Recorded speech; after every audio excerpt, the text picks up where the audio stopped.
Hey, what's up, everyone? Welcome back to the channel. Today we are going through the full story, the full remake album from Younha. This is the Subcharacter 1 album.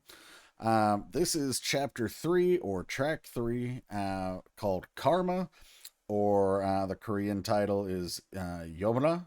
I'm not getting super close to the pronunciation on that, but I'm trying. Uh, but I think that's a reference to King Yama of the like King of the Underworld. But the only reason I would think that is because it translates to Yama in English, and I recognize the name Yama as like from Dragon Ball Z, from like Japanese anime. So if it's not related, my bad. But anyway, if you haven't checked out the first two chapters, make sure you guys do that because these videos do tell an overall story. She has linked these together, even though these four tracks were created by separate artists at separate times. She has chosen these and woven them together as a story, which is really cool. Shout out to Henshaw so much. I keep skipping the word thank you for some reason, but thank you so much for the request, my friend. And yeah, I think that covers everything. Oh, I lied. There is one other thing, and I started doing it in the second video, sub character.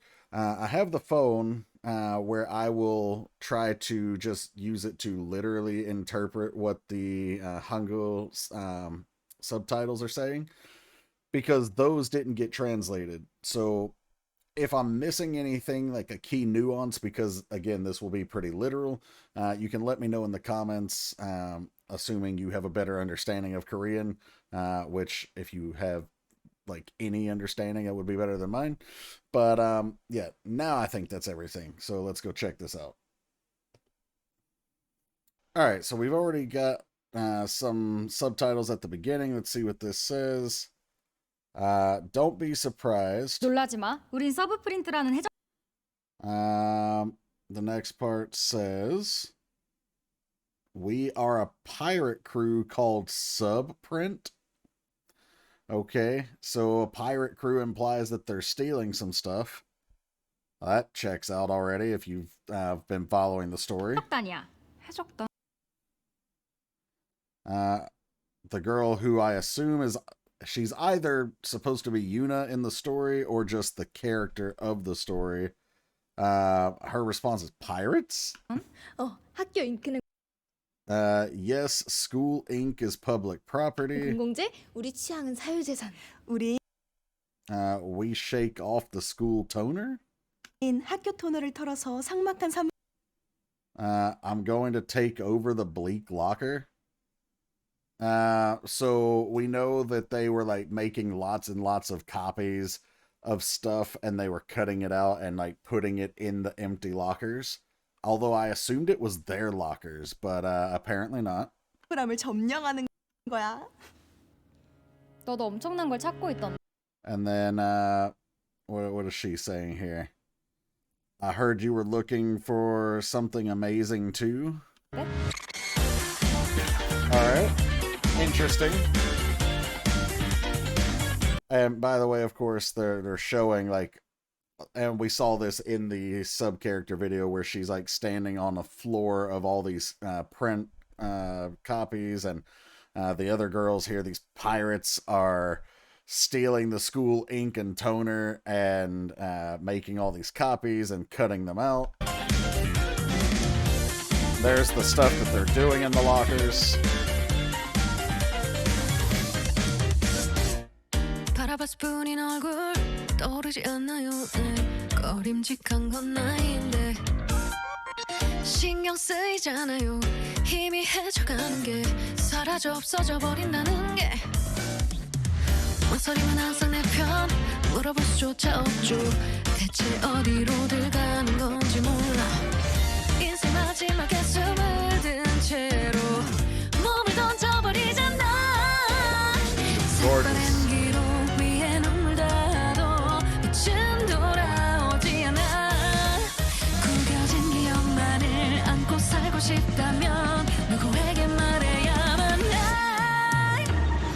Love that power.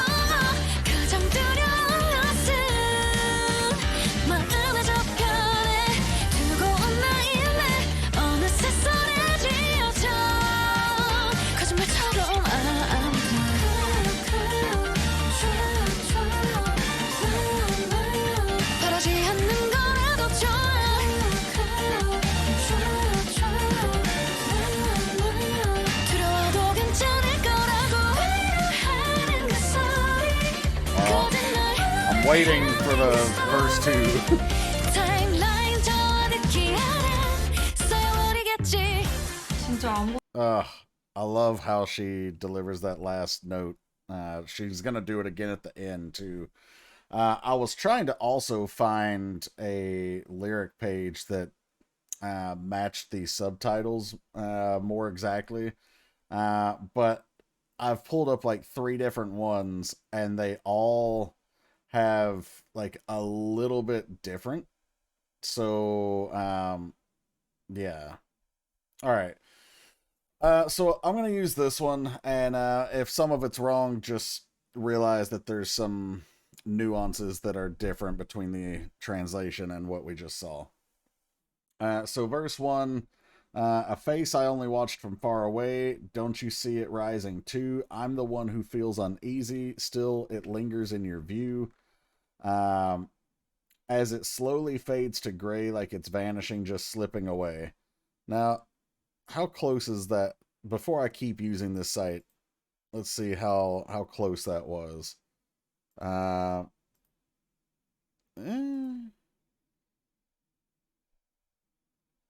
It's kind of close. All right, well, I'll use it, and or actually, you know what? Let me just use the site I normally do, since it's not accurate anyway. So this version of it says, a face I once only looked at, doesn't it come to mind? Yeah, the one feeling uneasy is me. It bothers you, doesn't it, the way it keeps fading, the thought that it might disappear completely. So I think this one is closer to the intention of the song, but it's less accurate. But whatever. Anyway, so as far as the face I once only looked at, doesn't it come to mind? I think she's talking about like how she looked at herself, because we're gonna see, if we didn't already see, because like I said, I was looking at the lyrics. We're going to see in here where she's like singing while looking at herself in the mirror. And it's like this thought of introspection, you know, this the one feeling uneasy is me. The thought that it might disappear completely, like losing myself or being forgotten, disappearing. You know, there's that sense of unease about that. The refrain is, hesitation is always on my side. I can't even ask. I have no idea where everyone is going. Holding the last breath of life. We just throw ourselves forward. I assume that kind of means like, even, you know, when the end is coming, you still live life to the fullest. I could be wrong. This song is a bit more vague and artsy than even, you know, with its upbeat tempo and everything, more so than Subcharacter. Subcharacter's, you know, lyrics and the message of that were really simple to understand. Pre-chorus, even if tears fall onto faded records, the light never comes back. If you want to live holding only crumpled memories, who am I supposed to tell? I'm curious how close that actually is. And also, this right here, maybe I hate clicking through the video just to see the subtitle, since it doesn't have paragraph form. And Henshaw sent me some lyrics, but I don't remember which song they were from, so I apologize, Henshaw, if I've already messed that up. But so the refrain in these lyrics is, I have no idea where everyone is going, holding their last breath of life, throwing themselves away, the light never returns. Okay, so it's mostly the same. There's got some nuances, but if I want to live holding on to faded memories, to whom should I ask? So the reason that matters is because, remember, in the first song, she basically sold her memories to a stranger because she didn't want the negative feelings. But then she realized, like, that also, she lost her positive memories, but also, more important than that, she realized the negative memories are part of who she is, and sometimes we use those negative memories to learn from things. And so without all those memories, we are nothing. We have no experiences, no life to think back on. And so in the video story, she hid those memories in a locker and locked them up in the school. In chapter 2, she came back, well, actually at the end of chapter 1 and into chapter 2, she came back looking for them, but she couldn't find them. And then she found those girls in the printing room that shouldn't have been there. And she was looking for, like I said, for her memories. And so that ties into these lyrics. Even though it's really cool how she's picked songs that have nothing to do with each other, but the way she's tied them together.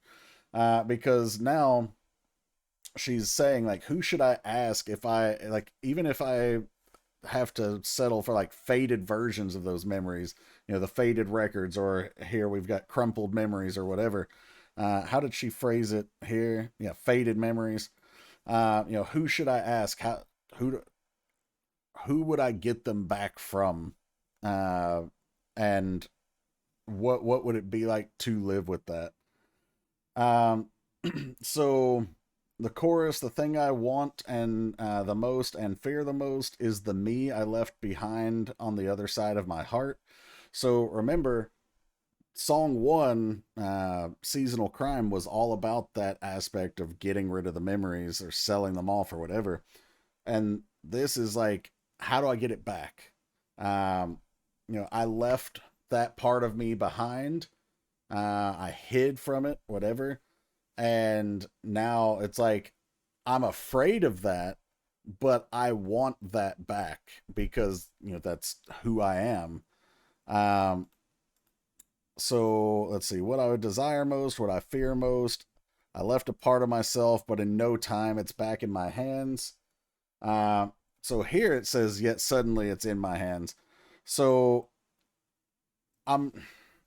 there's a difference between these, and because here it says I left a part of myself, but in no time it's back in my hands, meaning there's two ways you can interpret the way that that's written. In no time meaning super quickly, or in no time meaning like it never comes back. So it's actually one of those phrases that, depending on how you read it, it's completely opposite. I think in this case it's supposed to be like back quickly though. But anyway, I left a part of myself, but in no time it's back in my hands. Just like a lie, oh Amita. So she's holding on to what she had before, but now it feels like, like a lie. Like that's not who she is anymore. And in sub character, she wanted to essentially be someone else. So I feel like this ties into that too. Oh Amita. So I think that is a reference to Buddhism. Amita is short for Amitabha Buddha, or the Buddha of Boundless Light, I believe. I am not super well versed in Buddhism, so feel free to correct me if I'm wrong. I'm not really sure what the significance of that is, because it's weird that we are talking about Amida Buddha when the song has the title of the song has like King Yama involved, which like represents the cycle of karma, essentially, like the causation, cause and effect of your actions. Yeah, okay. Anyway, let's not spend too much time on that. So the post-chorus, that's right, it's okay, it's me. Even if it's something I never wished for, it's fine. Saying it's okay even if I'm afraid, that voice comforting me is a lie. An obvious ending that story, it'll pile up somewhere far below the timeline. So here, let's see, it's okay if you don't want it. Also, this setting here is interesting. Like, she's alone with 3 chairs, candlelight. The cake says happy birthday. but it's all like red, silver, dark coloring, made to sort of look like maybe the underworld, I'm gonna assume. But even though you're afraid, it's going to be okay. Those comforting words, lies, an obvious ending, those words, it will pile up way down on the timeline. Yeah, okay. So I think that's basically saying that the lies will catch up to you, but I don't know. Like I said, this one has a bit more of a vague, like open to interpretation meaning, but the way she's woven this into the story, I'm trying to connect it to the other songs as well.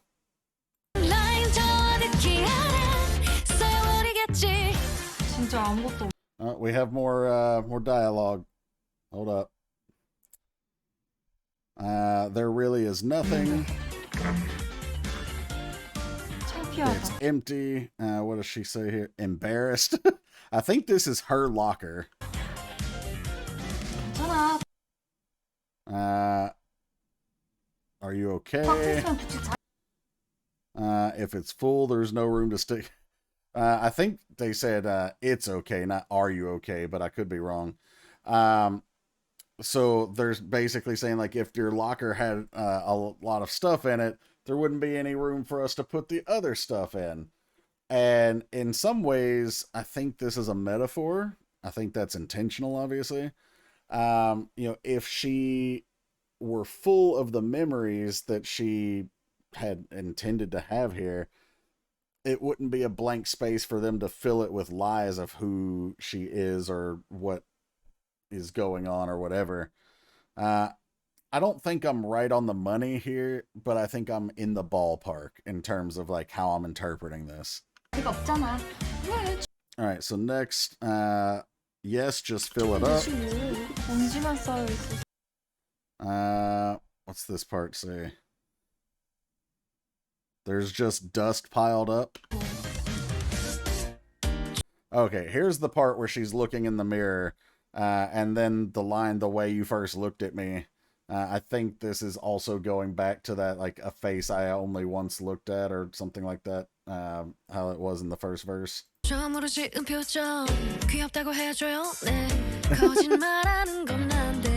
So this line right here, she said, like, do you want me to say you're cute? I'm the one who's lying. And you see that she's talking to herself, like, I'd be lying if I called you cute. Remember, in sub-character, she's basically telling, she feels like a sub-character in her own life. Like, she thinks she's ugly and a loser and not important. And, she was jealous and hateful towards someone who's much prettier or has more that she wants. So in this song, here we are kind of almost getting to the root of that.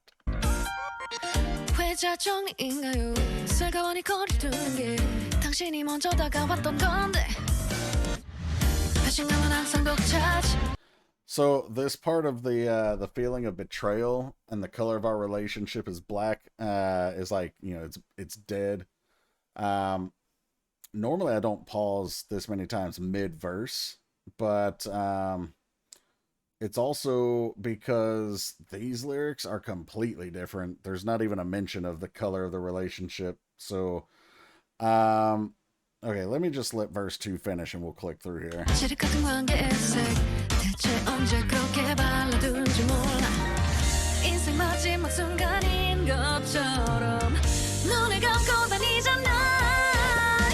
Gorgeous.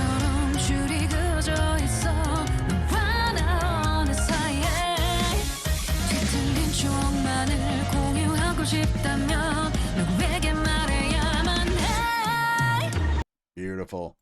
All right, so we've got that I'm the one who's lying part. Should people who meet always part? Sneaking off. When you came to me first, the feeling of betrayal is all mine. So usually when we're talking about people sneaking off and parting, we're usually talking about like cheating. And then we do have like this, the feeling of betrayal is all mine, meaning like she's the one who was cheated on. The color of our relationship is black, so we talked about that already. I don't know when you colored it, meaning I don't know when you killed us. Just like it's the last moment of life, you keep your eyes closed.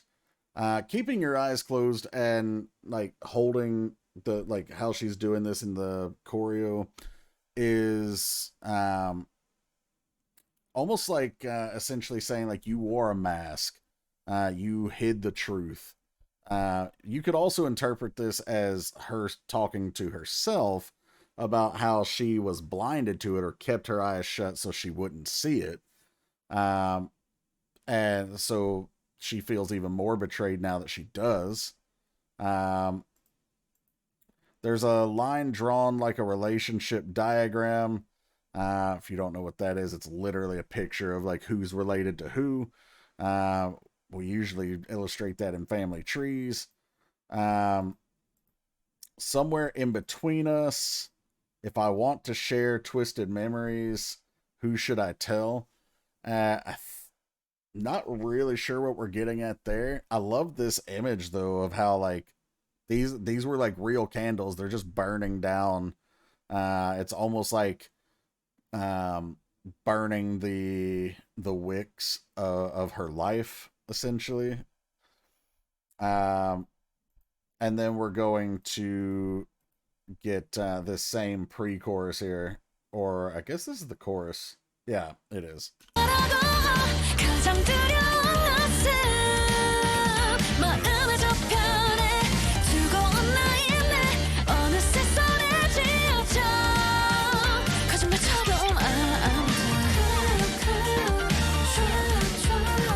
I said this in the reaction, but I love the guy or her tickling the ivories over here.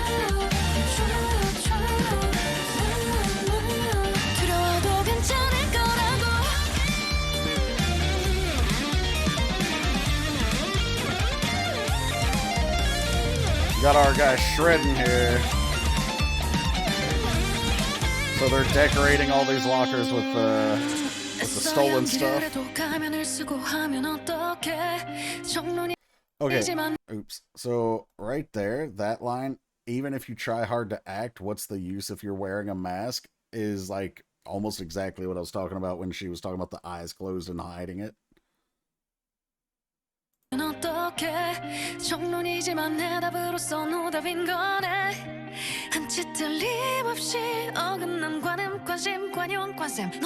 Okay, this part right here, Guanyin, is I want to say Chinese, but I don't know what dialect. I don't know if it's Mandarin or Cantonese. I don't know, but it's a reference to it even says it here in the translated lyrics, Avalokiteshvara, which I'm probably also not pronouncing correctly, but that is the Lord who looks down in different Buddhism sects. There's like many different iterations of this Buddha though, so I'm not even gonna try to pretend like I know what I'm talking about with that. But Gwansim is the Korean name for that same Buddha.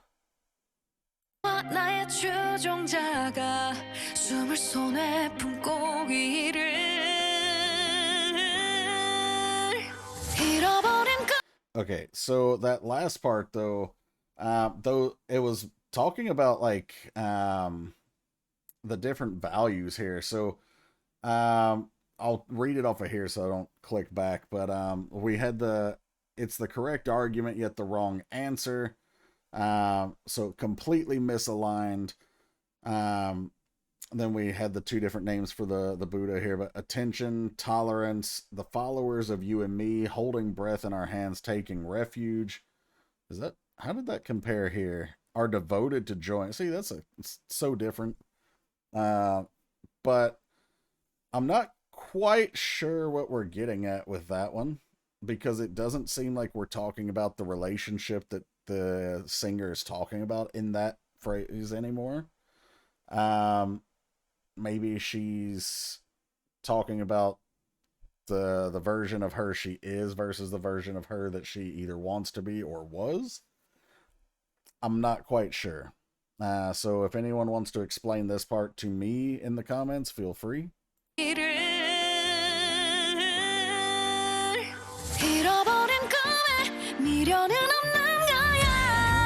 So this part right here, I'm not attached to lost dreams, is kind of like going back to Seasonal Crime, how she gave up those memories and those dreams. But it's kind of weird because she is attached to them. She wanted to go back and find them and reclaim them in sub character. But saying I'm not attached to them is almost like saying like I want them but I don't need them. Interesting. But she regrets losing them, so that makes sense.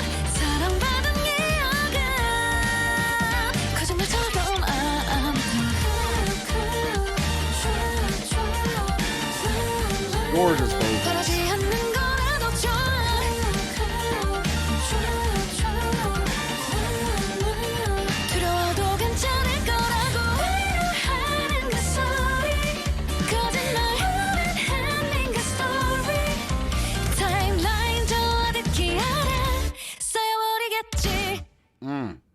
Yes, girl.